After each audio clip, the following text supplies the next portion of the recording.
특별 강연을 시작하도록 하겠습니다. 오늘 특별 강연에 해주신 분은 여러분이 잘 아시는 것처럼 프로페서 샌디 와인버그입니다. 제목을 알게 되신 것은 Combinational Material Science라는 것인데요. 그 강연에 앞서서 와인버그 교수님에 대한 소개를 와인버그 가장 잘 아시는 칼스테 우성희 교수님께서 잠시 소개해 주시겠습니다.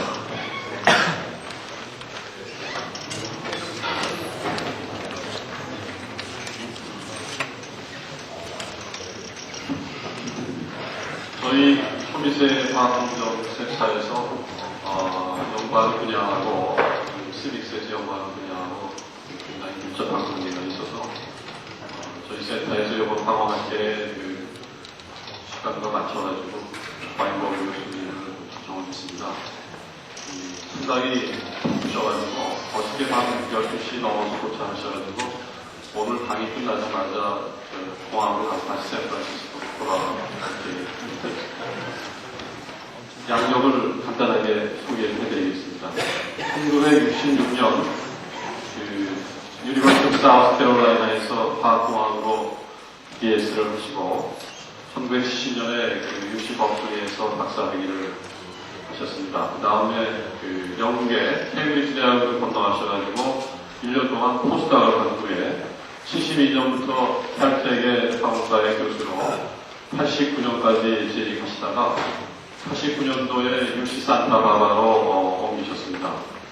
89년부터 2001년까지 UC 산타바바에 계시면서 총매, Surface Science, Combinational Chemistry 쪽에 연구를 하시면서 여러분들이 잘 아시는 시믹스라는 회사의 CTO로 1996년부터 같이 겸임해서 근무를 했습니다. 지금 현재 시믹스는 전 세계에서 하이스루프 스피닝, 컴비네이터럴 메소드를 선도하는 회사로 되어 있고요. 현재 나스닥에서 상장이 되어가지고 요즘 불황인 나스닥에서 약 20불이 넘어가는 굉장히 좋은 회사로 평가되고 있습니다. 오너는 너무 많아가지고 중요한 것을 말씀드리면 여러분 AICH의 앨런 P. 콜번 어워드라고 있는데요. 아마 화학공학자 중에서 매년 가장 연구를 잘하는 사람한테 주는 가장 권위 있는 상입니다. 그거를 수상하셨고 그거 외에 화학회들이 20개의 어워드를 받으셨습니다. Surface Science Report의 제너럴 에디터로 현재까지 계시고 약 8개의 저널의 에디토리얼 보드 멤버로 출범을 하고 계시고요. 약 25년 동안 인바이트 렉처 세미나들 약 400개를 하셨고 레포리드 저널의 550편의 현재 연구를 낸 총매와 서페스 사이언스, 컴퓨터 메소드의 세계를 리딩 하시는 학자입니다. 지금은 산타바바라의 어정 프로페서로 계시고 정규 프로페서실은 사임을 하셨고 시믹스의 CTO로서 경영과 기술 이런 것들에 관여를 하시고 굉장히 바쁘셔서 아마 이번에 굉장히 오기 어려운 상황인데 특별히 한국에 여러 친구들이 많이 계시고 아시아까지 가시셔가지고 방문하게 됐습니다. Miss Weinberg, now my Korean introduction is over. Go ahead. Thank you very much.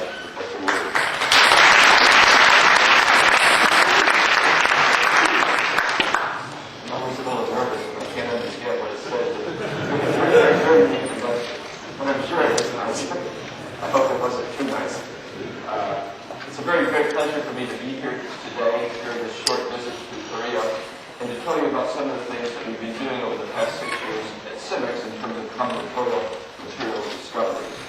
CIMIX was founded just over 6 years ago, very early 1996, by Peter Schultz, Alex Zaccaroni, and myself, based on the idea that we should be able to make use of some of the philosophies, at least, if not the methodologies, that had been developed in the pharmaceutical industry to streamline the endeavor of drug discovery.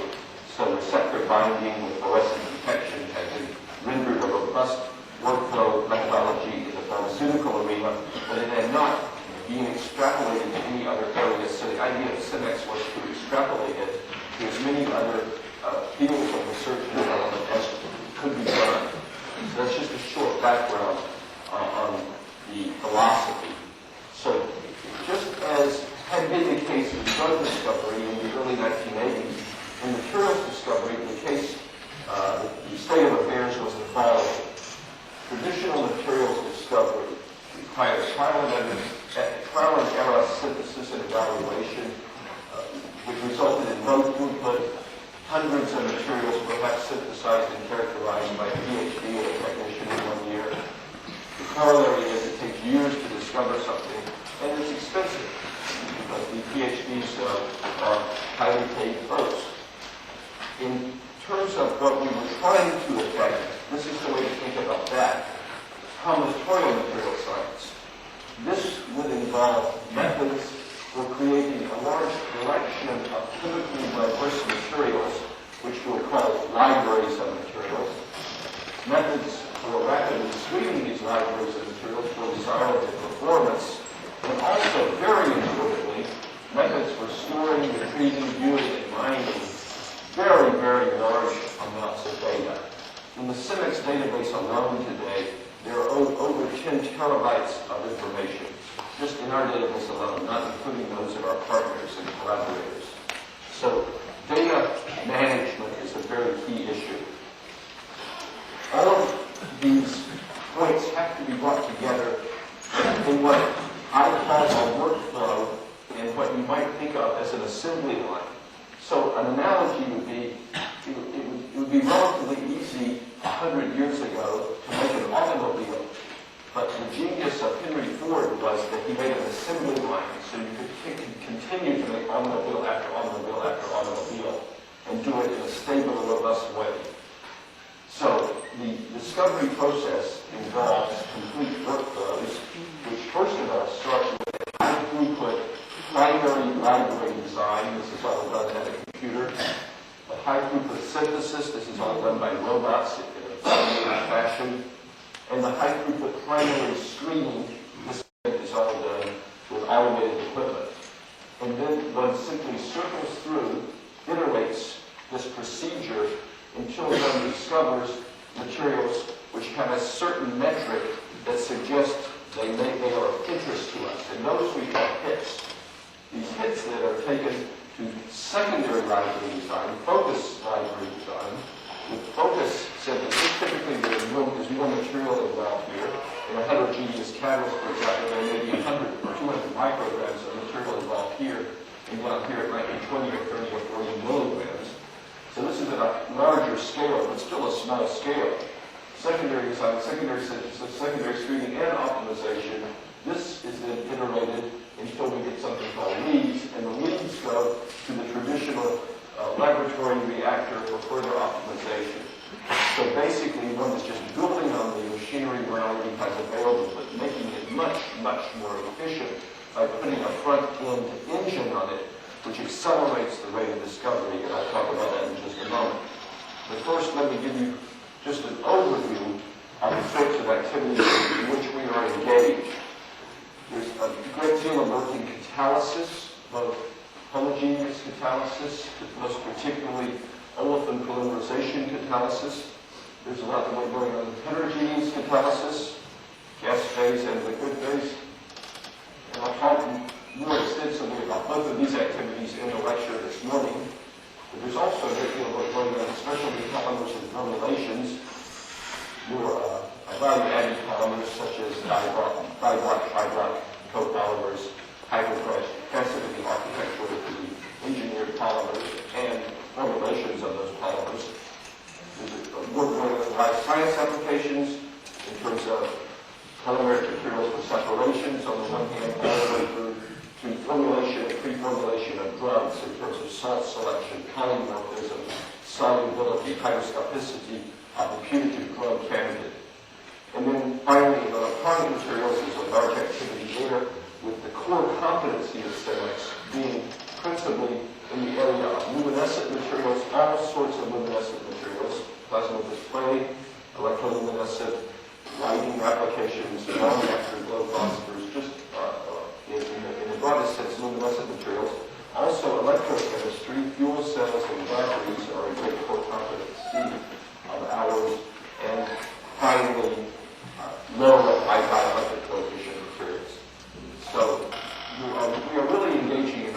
variety of activities, and I shall talk about catalysis in more depth.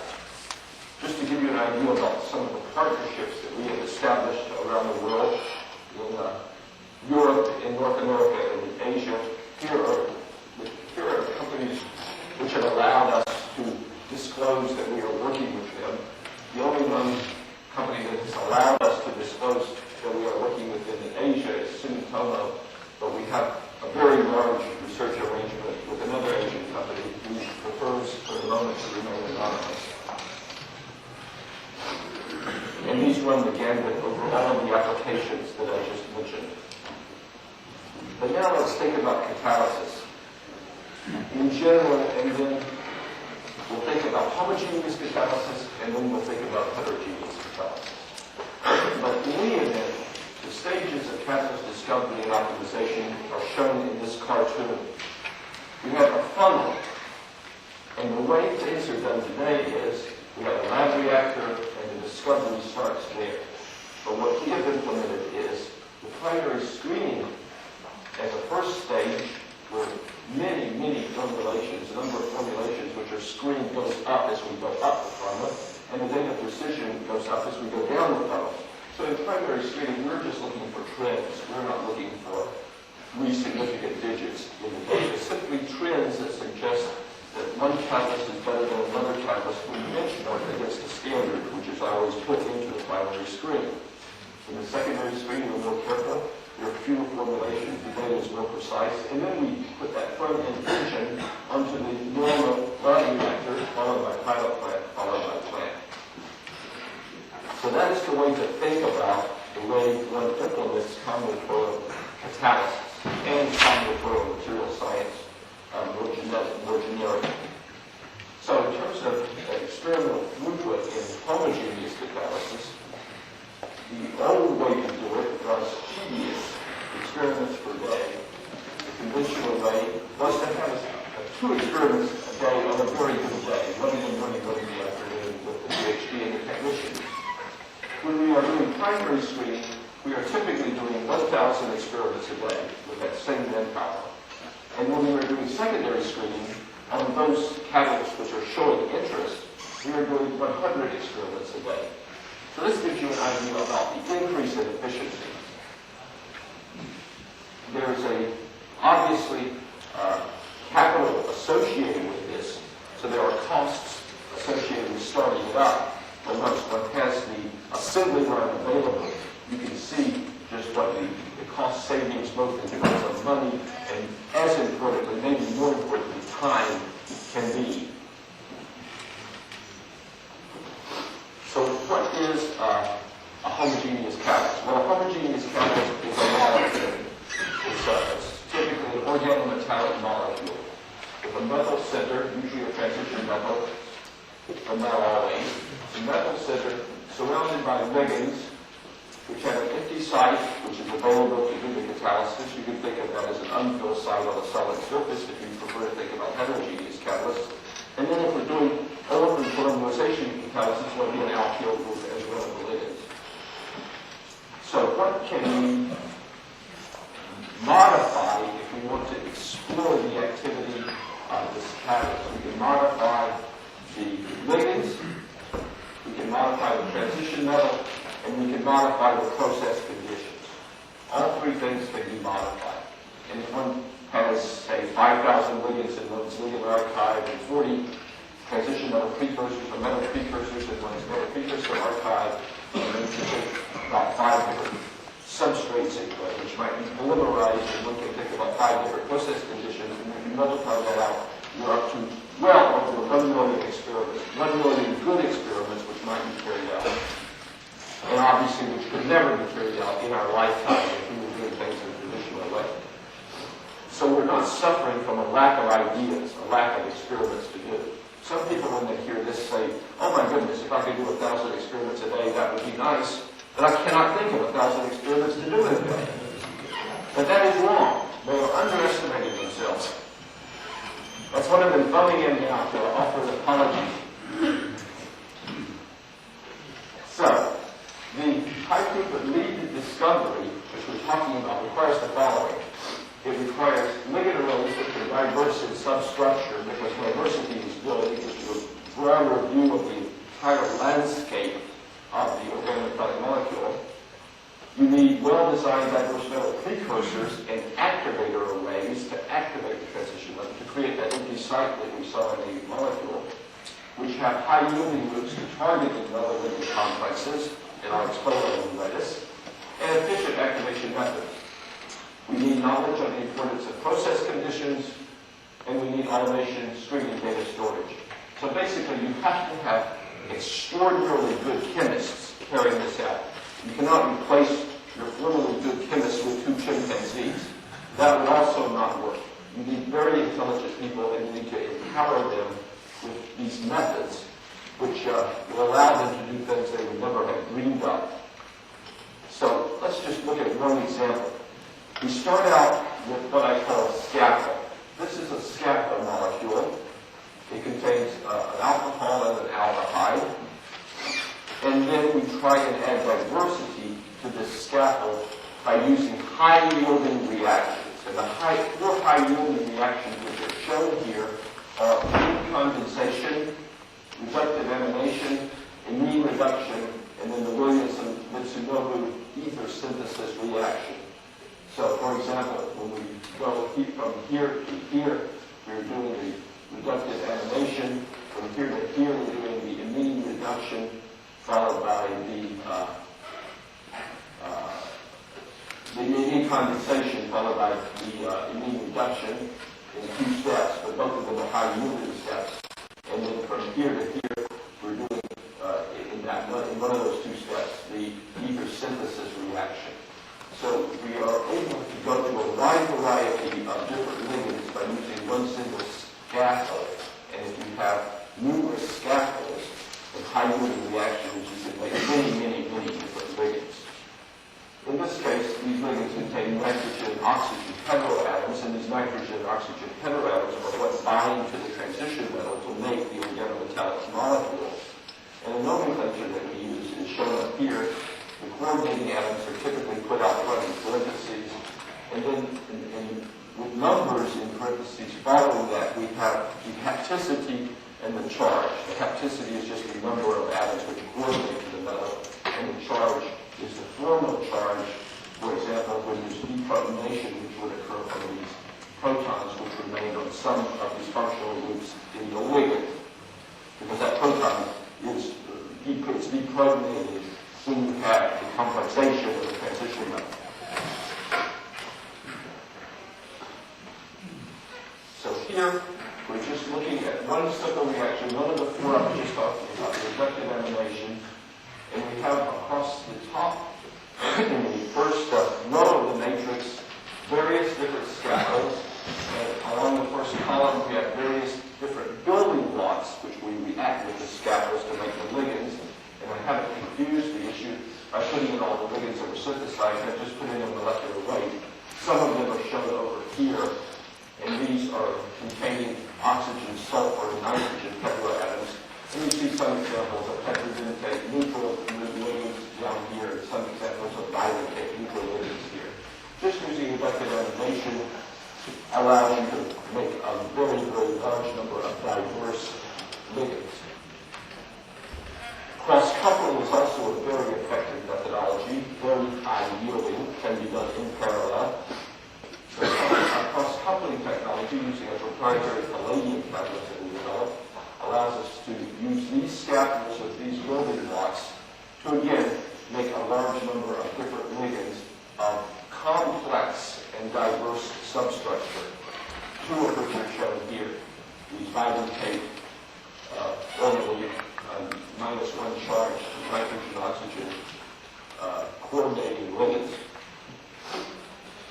So that's the way in which the ligands are made for the organometallic catalyst for the polymerization reaction.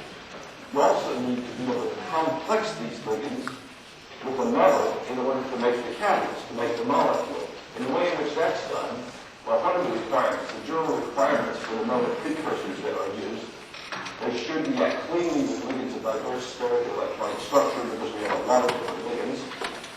The reaction byproduct should either be innocuous or easily removed.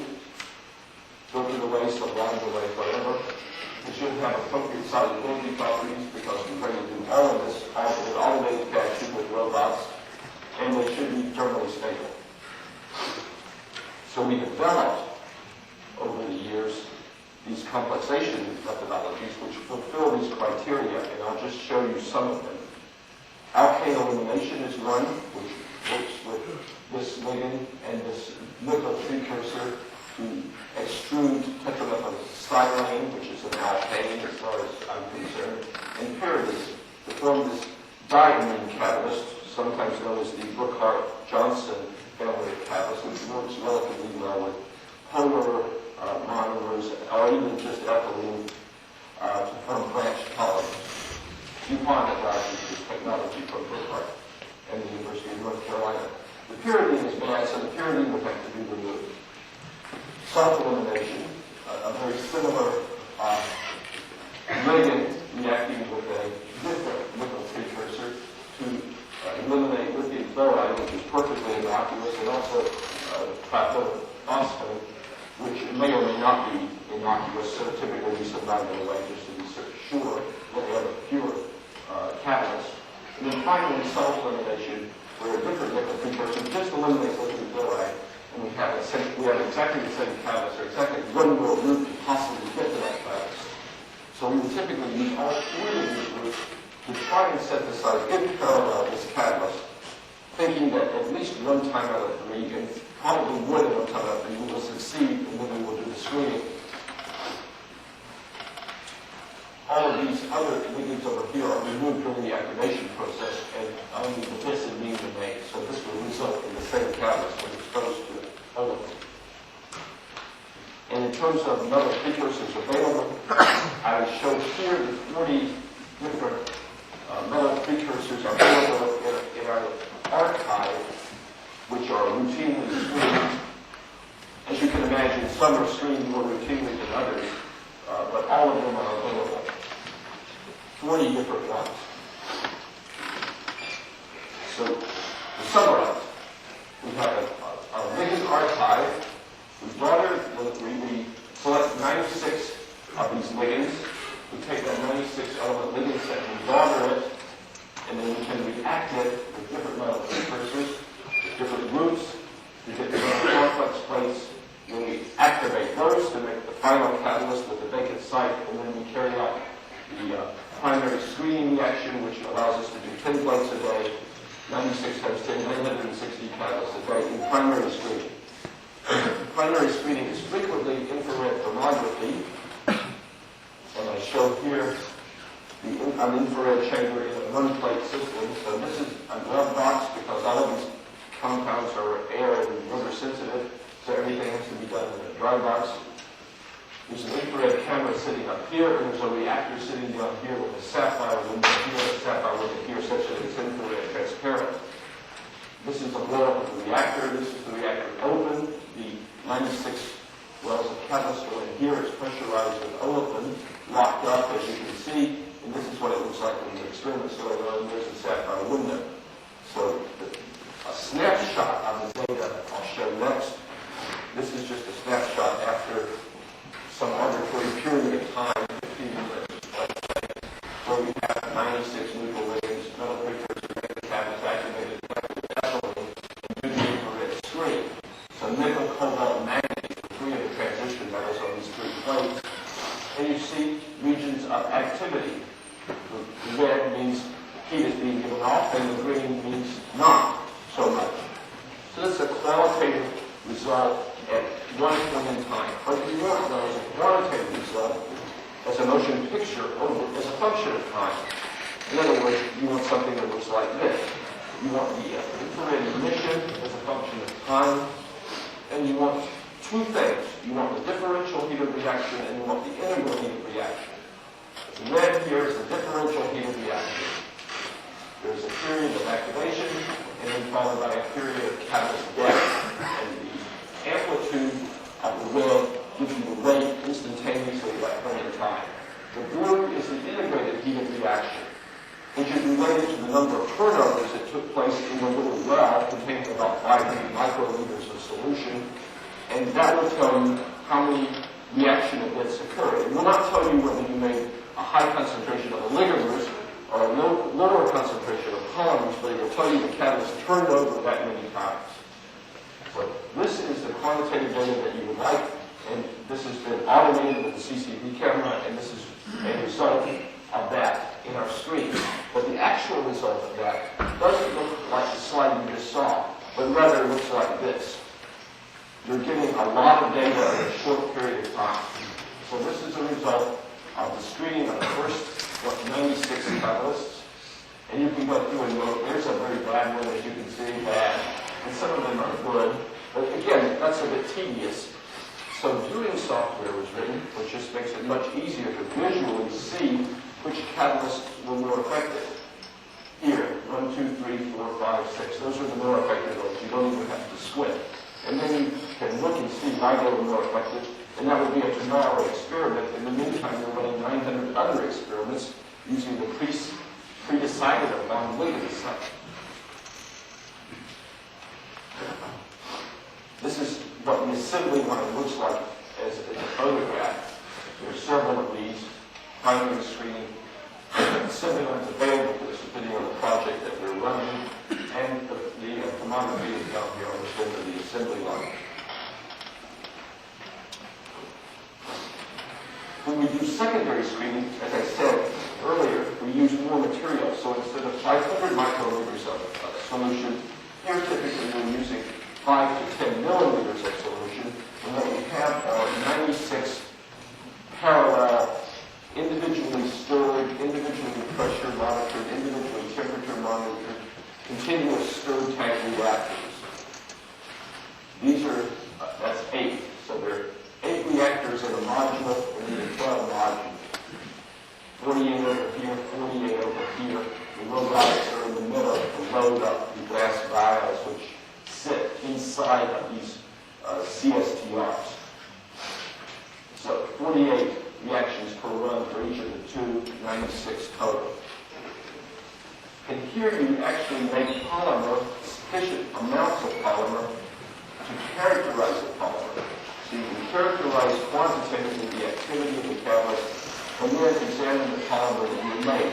You can examine its molecular weight distribution with high temperature GPC. You can examine its thermal properties, its glass transition temperature, its melting point, with differential scanning calorimetry. And you can examine comonomer incorporation if you're looking at co-polymerization reactions with scanning Fourier transform and Fourier spectroscopy. And we have made all of these fast. All of these are known techniques, all of which have been slow in the past. So in order not to form a bottleneck, you had to make those fast too. The screening must be just as fast as the synthesis, or you have gained nothing in this process. You're just moving the bottleneck. You always have to remember that. And I'll get back to that. But let me show you a very interesting result. This is a co-polymerization reaction at 130 degrees C. In particular, this is the co-polymerization of styrene and ethylene. The original primary screening kit that we had is shown here. When run in the secondary reaction, the activity is very modest, but the 1% comonomer incorporation is very impressive. So that we viewed as a kit, and we elaborated the ligand sets around that catalyst in focus ligands in secondary screening, and these other points are just that. So we've taken the primary screening kit, which would be very unlikely anybody would have ever discovered, and managed to improve the activity of that catalyst by a factor of about 400, which I guarantee you nobody would have done, because they wouldn't have known where to start in the first place.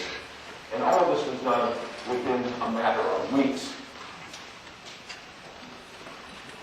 So that shows very well the power and the philosophy. Now, going back to this physical characterization, this is an example of molecular weights. What I'm not showing here, the molecular weight distributions, which were measured at the very same time. On the left, the conventional way in which the analysis is done by a conventional GPC and run it. You can do each of these 96 polymers, but the bad news is it will take an hour for each run, so that's 96 hours. And this will be only a week to do this. Over is our rapid screen using gradient absorption chromatography that we developed. And here you can run in 1.5 minutes, not 1 hour. So here you can easily do several a day instead of one in a week. With the same, with more than sufficient accuracy. I mean, if you compare these two, which are identical, then you see they really are identical. If these simply scaled with that would have been sufficient. Right? It's even better. So differential scanning calorimetry is another tedious technique in the sense it takes, because you're using grams of material, it takes hours. So if you figure out how to use micrograms of materials, the time is scaled down accordingly. So that was the approach we used in our thinking. So we made an array of differential scanning calorimeters, each one of which is micro machined, and it comes out looking like this at the end. It's basically a flow-point flow measurement with some cones here if we wanted to do dielectric spectroscopy, which I'm not talking about right now. Right now I'm just talking about the DSC aspects, which is the last transition temperature and the melting point. So let's look at the data. On the left, we have polyethylene, low polymer, 4,000 molecular weight, and a 25-second scan time, up and back. This is what we see. We see a melting point of 70 degrees C. If you take, and this is using 100 micrograms. If you go over to your DSC in the corner and put in 2 grams of 4,000 molecular weight polyethylene, do the experiment, an hour and a half later, you will learn that the melting point is 70 degrees C. So this is validated by using the molecular instrument. Likewise, with polystyrene, 200,000 molecular weight, what we see here is a gross transition temperature of polystyrene at 100 degrees C, found in 15 seconds, as opposed to 1 hour. You can also, in fact, get an indication of comonomer content by using this rapid DSC measurement. And I'm showing here just an example of styrene butyrolactylate co-polymerization, random co-polymerization, nothing fancy, no living radical polymerization, just random. 100% styrene is shown up here. And then as we increase the butyrolactylate content, naturally the TG goes down because the TG of butyrolactylate is way down here, something like minus 40 degrees C. And there's a known relationship between the comonomer incorporation and the last transition temperature, so you can interpolate these data to determine, if you like, without doing the FTIR, the comonomer incorporation. Or alternatively, you can just know what the TG is for that particular polymer. And again, you can do this because each one of these takes less than half a minute. So, summary for the polyolefins. We have the library design, which I didn't belabor. All of that is done with computer software that we have written at CIVEX, our library studio. We synthesize the organometallic molecule in ways I told you about, multiple steps here. Then we do primary screening with infrared thermography, secondary screening with the parallel polymerization reactor, and then analysis of the polymer coming from the secondary screen using a rapid high temperature GBC for molecular weight and polydispersity index, the scanning differential scanning calorimeter for melt and glass transition temperatures, and the scanning rapid FTIR for comonomer incorporations. We also have other property measurements which give mechanical properties, such as parallel DMTA measurements, parallel rheology measurements. Okay, let's move our attention next to heterogeneous catalysis.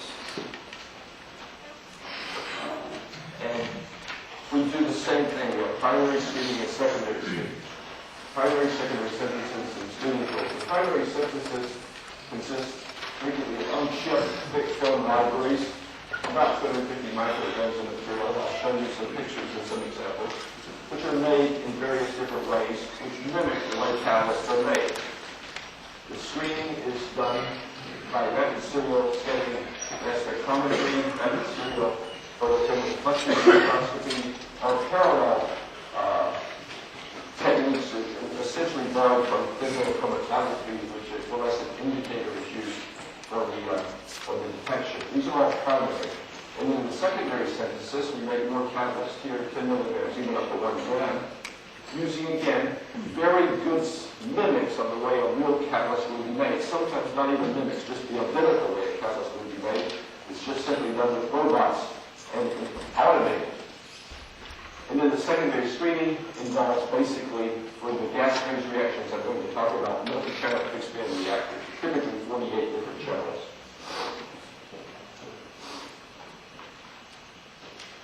So the library synthesis, we start out with a wafer, silicon, quartz, glass, and a robot which puts down the support in a slurry. The support then is calcined, and the catalyst is impregnated onto the carrier, and it is run again in a robotic fashion, painted on with these robots, and that could be nitrates, oxalates, halides, whatever is done in real life can also be done here.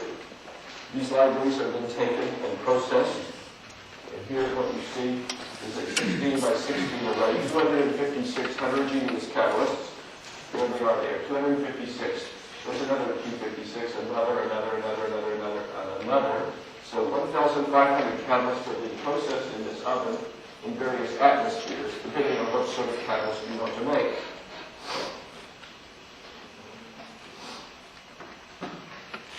We can characterize the catalyst with rapid scanning X-ray diffraction. This is all automated, so it runs 24 hours a day, 7 days a week. And again, you're becoming accustomed to how the data looks. Here's the way the data looks. You get 96 X-ray diffractograms coming at you at once instead of just one. So you have to have sophisticated software to understand what that means. And we do. And it's nice to do that even with bad catalysts, because understanding why it's bad is very important. As important as understanding why something is good. So you might contemplate screening all of the catalysts, even those that are failures at the primary catalyst screening level.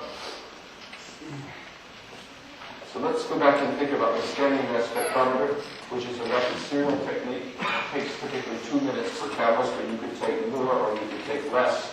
That's just the time we choose to take ordinarily for a steady state to be achieved. This is a cartoon of what we're doing. We have the whatever number of catalysts. Typically this would have 64 instead of 256. So we have typically 64 catalysts, 3 millimeters in diameter, 250 micrograms per catalyst. Each one heated differentially from behind by a CO2 laser. So the others are all cold. The reaction can run over that particular one. Reactants come in an annular region. There's a touchdown probe, which you can see here from below, with a small CSTR here where there's flow over the catalyst, and then the unreacted reactants and the reaction products go out the center capillary to a detector, which is the chemical mass spectrometer, or which could be a laser flow detector, the photochemical deflection spectroscopy. So this is looking down below, and you can see the catalyst spots here in this glass substrate, and you can see the probe head having touched down into the glass here. 2 different versions. One is for gas phase at 1 atmosphere. One is for gas or vapor phase, for heating of the line inlet lines over here. And this will go up to 5 atmospheres. So there are 2 environments of this mass spectrometer. Now, this is what I was talking about in terms of the truly parallel technique, where everything actually is done at one time. And this is the 16 by 16, 256 catalysts, which also involve a binary tree flow distributor, as you can see here, which has been micro-machined by us. And this is a cartoon of what it looks like. And this is a photograph of what it looks like. It's about this wide and about this tall. It makes 256 catalysts twice a day, day in and day out, week in and week out. So this binary tree, which distributes both the flow in and the flow out of the reactor, allows the gas to come in here. The channels control the residence time over the catalyst, which is shown here. Again, about 200 micrograms of catalyst. The reaction takes place with a residence time between about 0.2 and 5 seconds. That's up to us. Then the gas comes down. This is heated. All of these are heated at the same time because the reaction is being run over all 256 at the same time. So then we come to the need for isolation because we want to electronics down here in a cold region. So the gases come down, then they go over what you can think of as a TLC plate, it's something to absorb the products, and then they're flushed out and pumped away. After that happens, then a spray station, this plate goes into a spray station where a dye is put down, a dye which is specific to the product of the reaction that you're looking at, and then you image that with UV radiation, and you collect the data with the CCD camera. So the brightest regions contain more of the reaction product than the dimmer regions, and that can be calibrated so you can quantify that. So for example, in this view graph that I'm showing, the direct oxidation of benzene, oxygen, ammonia to make amyl, a direct ammoxidation reaction. And intensity of the CCD camera versus nanograms of product of aniline. Notice it's linear over a broad range of reactivity, and notice it's linear even down to the very lowest reactivity that is measurable. This being 5 nanograms, for example, that means 0 nanograms, with a little background, which is understandable. So, the software inside the library, the robots make the library. This will contain a main group metal gradient in this direction, a noble metal gradient in that direction, a different main group element, different noble metal up here. This is the library as made. This is the library as screened. And this is the result of the data analysis. All of this is done without human intervention. Now, the secondary catalyst screening, here's where we have more catalysts, not 100 or 200 micrograms, but rather 10 to 100, or 10 to even 1,000 milligrams. We have a gas preparation chamber, gas distribution, capillaries, and 48 parallel reactors which have GC detection. And in fact, we usually stack up 6 GCs with switching valves such that we go pipeline. The module is shown here. There are 8 reactors per module, and typically 6 modules in the stack of reactors. So the gas comes in, goes down over the catalyst, goes out, and is analyzed. And here, and it's all symmetric, so that there are no temperature gradients involved. The engineering is well designed and well implemented, I think. And this is what it looks like if you just pay the visit. The reactor is over here, opened up, it's closed down here, and these are the 6 GCs, and this is all the electronics that drives it for secondary screening. Now, how does it compare with 20-gram quantity materials that are run in the tertiary stream industrially, let's say? So here's some data that we took and some data that our partner took. The data we took were 50 milligrams of catalyst, and the data our partner took, Celanese is the partner of Celanese Chemical Company, 20 grams of catalyst in their lab reactor. So let's look at this because it's very interesting. The red is our conversion measurement, and the yellow is their conversion measurement. The purple is our selectivity measurement, and the green is their selectivity measurement. And this is the reaction we're talking about is the oxidative dehydrogenation of ethane to ethylene. So the conversion is up here, big. The conversion is small, but the selectivity is big.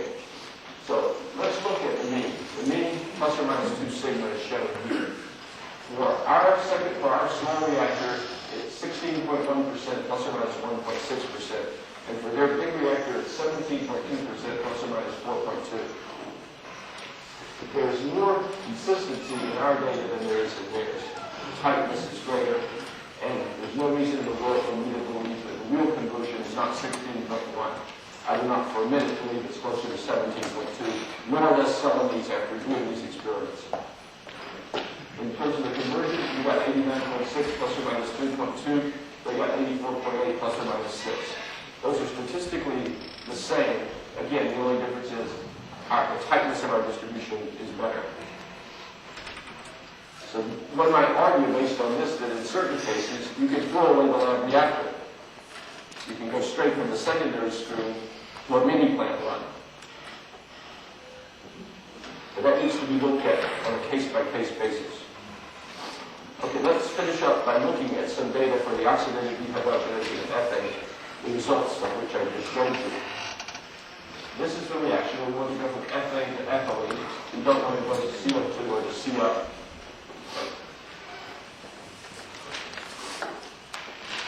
This was what was known from the literature, based on work in the 70s from the union carbide group led by Torstenson, and published in the journal Catalysis. They found that vanadium, molybdenum, niobium mixed oxide set gave the optimum yield, and the optimum composition range to give the optimum yield was 60 to 80% molybdenum, 20 to 30% vanadium, less than 10% niobium. So that's what they found, and that was about 5 years worth of work with 6 or 7 people. So this is what we found one day with a couple of people. We made a library based on that composition map, and we made 2 of them identical, just to look for reproducibility. There's a C2 axis of symmetry right where the laser pointer is pointing. And you can see in 2 views that the consistency is very good, and that the region of activity appears to be the same as union carbide found. And that can be seen more clearly here. This is our primary screening data. This is the union carbide data on the same scale. And clearly, as a primary hit, we would have started here and then gone towards the best catalyst. If we wanted to do discovery, then one way to do that is to start out with the good catalyst found by union carbide, put that up here in the corner of this ternary phase diagram, and then start adding components, swapping out components from the catalyst and swapping in components which might make it better. So, for instance, when we go on this axis, we take away the molybdenum and put in tungsten. Take away the vanadium and put in chromium, take away the aluminium and put in antimony. In this axis, we take away the molybdenum and put in medium, take away the vanadium and put in manganese, and take away the aluminium and put in tantalum. And after having done that, what we found is 2 other starting points for further optimization of what is in fact a better catalyst. To show you how the primary screening then works towards moving towards a better catalyst, this is the union carbide result, the state-of-the-art catalyst when we started this project. This is a better catalyst that we found. The numbers here are just arbitrary units of our laser pump probe experiment for the primary screening. So we've gone from a 0.25 best to a 9 best. This doesn't mean that we've gone up by a factor of 36 in secondary screening, but in primary screening we've gone up significantly, and then we've doubled it again when we go over here. And if we put all of these catalysts on the same playing field, in the top, what you see is our new catalyst makes the former best catalyst in the world look completely dead.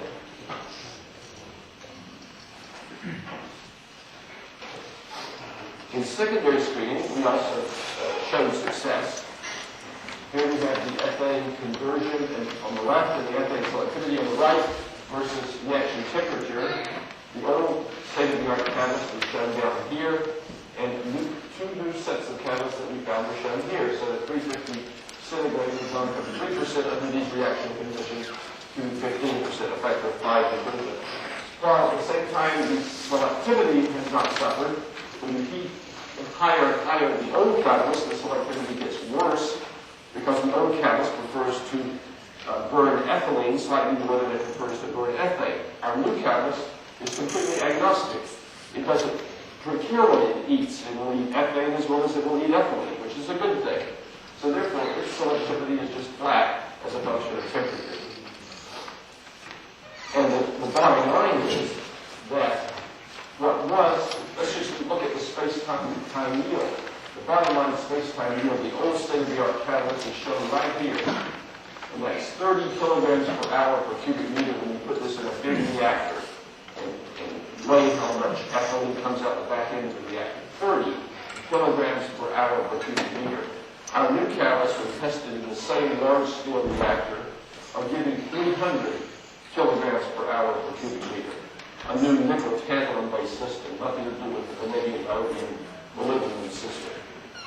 And this is the sort of timetable that this took, and it only took this long because this was the first project we did back in 1997. Today, this could be shortened considerably. So, to close, let me just re-emphasize the sorts of core competencies which are needed, because there are a lot of them. You need to be able to synthesize libraries intelligently, which requires excellent chemists, all sorts of chemists. You need to be able to screen libraries efficiently and quickly, which requires a lot of engineering help, mechanical engineering, chemical engineering, electrical engineering, physics, physical chemistry, and then in between linking these things, putting them together, instrumentation to go from a prototype to a real functioning, robust instrument, automation and database. And here you need software engineers of all descriptions, Visual Basic, C++, all sorts of software engineers, as well as chemical and mechanical engineering and electrical engineering. There's a wide variety of talent, and I have about 225 of the most talented people in the world, and that's why I'm looking good